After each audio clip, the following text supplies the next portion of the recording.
Hello, friends. I'm EdiWako. Today we have breaking news. Edward Kim, the Terra Grants Foundation team lead and a top developer of the Terra Classic project, has made a move toward the reimbursement of the millions of LUNC tokens in lost fees. Per an update, Kim rolled out a Terra Classic community spend proposal on Sunday seeking to refund a total of 295 million LUNC to several users who were inaccurately taxed following the implementation of the 1.2% LUNC tax burn.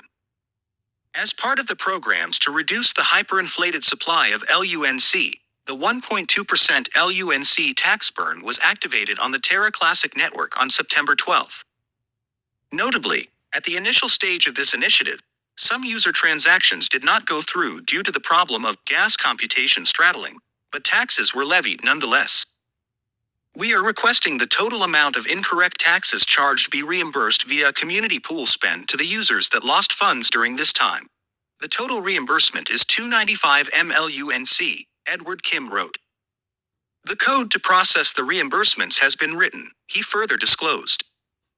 According to the reimbursement of lost fees proposal from Kim, the period in consideration is September 21st to September 28, 2022.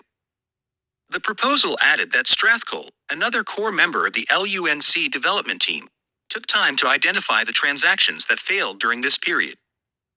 It was noted that 9 wallets lost over 5 million LUNC in wrong taxes. 2,214 wallets lost between 5 million and 10 LUNC, while several hundred wallets lost below 10 LUNC. More so, Kim pointed out that the majority of the affected wallets belong to centralized exchanges including CoinSpot and Crypto.com.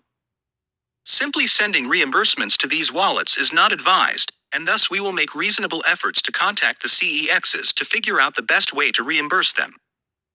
If these efforts fail, we will simply return these funds to the community pool, he wrote. Yes, friends, this is our news today. What are your thoughts? Please do not forget to indicate your opinion in the comment section. Please don't forget to turn on notifications by subscribing to me.